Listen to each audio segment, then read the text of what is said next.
Aujourd'hui, je vous parle de la softbox. Qu'est-ce que c'est? C'est tout simplement de la lumière qui va permettre d'éclairer le visage, d'éclairer la scène que l'on veut filmer. Là, en l'occurrence, j'ai une softbox qui est sur mon côté gauche et qui va illuminer la pièce. On verra après la différence entre 100, une seule et deux, pour voir un peu ce que ça donne. Ce modèle que je vous présente, c'est un modèle de la marque ESDDI, que l'on voit écrit ici, et qui vaut un peu moins de 100 € sur Amazon, et qui est de taille assez grande. On va voir pourquoi après. Et je vais commencer par critiquer une chose importante. Vous allez voir que le poids qui est sur cette partie-là, qui est la partie qui éclaire, est relativement lourd. Tandis que les pieds qui sont fournis avec sont des pieds hyper légers et qui sont loin d'être costauds. Déjà, il n'y a pas de patin antidérapant digne de ce nom.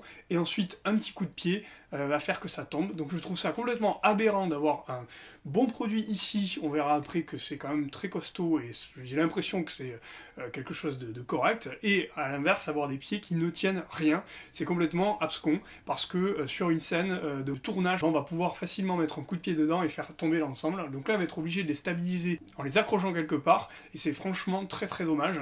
Donc ça, c'est vraiment un point très négatif pour moi, parce que même si ça ajoute à la transportabilité, c'est-à-dire que c'est très léger au niveau des pieds, eh ben, on perd en solidité et en sécurité. Donc ici, on monte cette partie qui est la tête directement sur le pied, rien de bien compliqué, et on va y ajouter les ampoules. Alors quand vous voyez la taille des ampoules qui font à peu près ma tête, on comprend bien mieux pourquoi il était nécessaire d'y mettre des pieds quand même beaucoup plus costauds. Mais avant d'y mettre les ampoules, je vous propose de mettre la partie softbox. La partie softbox qui est livrée dans un petit sachet de ce genre-là, avec donc ce que je vais appeler le parapluie, peut-être que ça porte pas ce nom-là, vous m'excuserez. Et 4 petites tiges, comme ça, on va monter une tente en fait. Hein.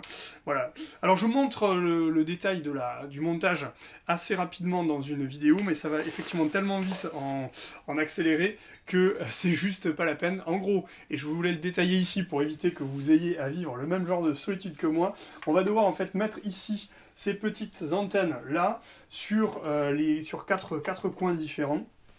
Et on va y enfiler par-dessus le parapluie. Et c'est là en fait que c'est un tout petit peu compliqué. Donc il faut pas faire ce que je viens de faire. Hop, mais commencer. Décidément, je vais pas y arriver. On a des petites encoches en fait ici. Et on va les rentrer tout simplement dedans.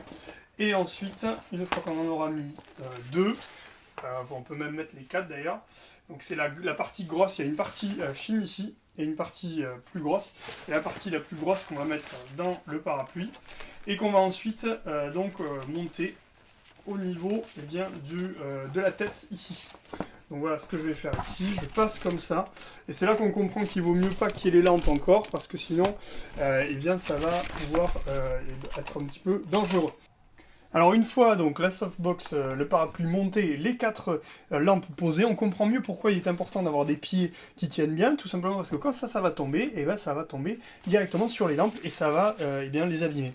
Et donc la dernière chose qui reste à mettre, c'est le petit filtre justement qui va rendre le tout soft. Et donc ce petit filtre, en fait, il y a des scratchs et il faut l'enfiler sur les coins. Et on va surtout entendre du bruit. Et hop, vous voyez, ça se barre parce que j'ai pas bien serré. Voilà encore un truc bien dangereux. Voilà donc les 2 softbox installées, j'ai de la lumière plein la tête, j'ai l'impression qu'il fait plus que jour, et surtout vous devez me voir très bien normalement.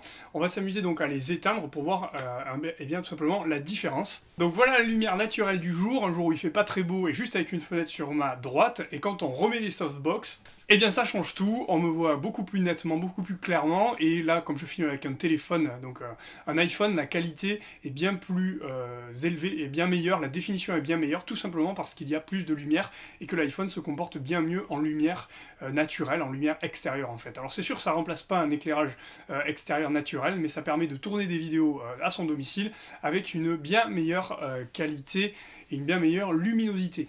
Pour revenir sur ces softbox, la partie lumière est donc de très bonne qualité, mais le point faible, clairement, c'est le pied. C'est pas du tout transportable, j'imaginais que ça l'était beaucoup plus.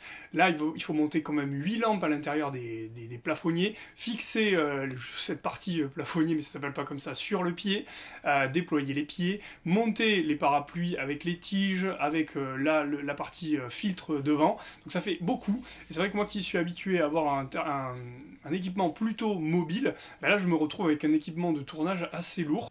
Et j'avoue que je ne m'attendais pas à ça, surtout qu'il faut rajouter le pied pour le smartphone ou l'appareil photo, le fait de bien le positionner, de bien le cadrer, ensuite le micro qu'il va falloir mettre aussi, donc là on ne le voit pas mais le micro est juste ici, donc il faut aussi penser à avoir un pied éventuellement pour ce micro, là il est encore un peu loin par exemple de moi, il faudrait qu'il soit plus proche, donc peut-être plus par le haut, donc il faut un pied supplémentaire, et donc ça prend une place énorme dans un domicile, mais c'est vrai que d'un point de vue qualitatif ça change tout, donc il faut compter cela, et il faut quand même rajouter que je suis pas un pro de la vidéo, donc du coup pour moi c'est nouveau d'avoir autant d'équipements installés pour tourner une SAM vidéo. C'est vrai que si je fais le transfert, à la musique, je suis bien habitué avec ma guitare, mon ampli, mes pédales, à avoir tout un tas de branchements avant de pouvoir me mettre à l'œuvre. Et donc peut-être il faut accepter qu'au niveau de la vidéo ce soit la même chose. Et donc il va falloir travailler avec autant de matériel mis en place. Après, c'est encore une fois vraiment très dommage qu'on ait ce genre de pied là. Moi typiquement j'ai des gamins, j'ai pas beaucoup de place dans la pièce où je tourne. Dès qu'ils vont venir jouer ici, il va falloir que je range tout ce matos là à vitesse grand V. Je peux pas le laisser installer, à moins de fixer les pieds contre quelque chose qui n'est pas le plus simple, j'ai envie de dire. Donc, un très bon produit, avec un prix tout à fait abordable, hein, moins de 100 € en promo sur Amazon, ça valait quand même pas mal le coup. Maintenant, il y a beaucoup de défauts au niveau des pieds, on l'aura bien compris. Et puis, peut-être que, moi j'y connais rien, mais je trouve que ces lampes sont quand même énormes et qu'en y mettant des LED, ce serait beaucoup plus économe. Mais je ne sais pas si en termes de luminosité, on aurait autant d'efficacité, et c'est ce que je vais m'atteler à tester, parce que j'ai l'impression que les LED d'aujourd'hui sont quand même hyper puissantes, et ça vaudrait le coup de les remplacer d'un point de vue de la fragilité, qui serait amoindrie. Les lampes LED me semblent beaucoup moins fragiles, et d'un point de vue du poids ensuite global,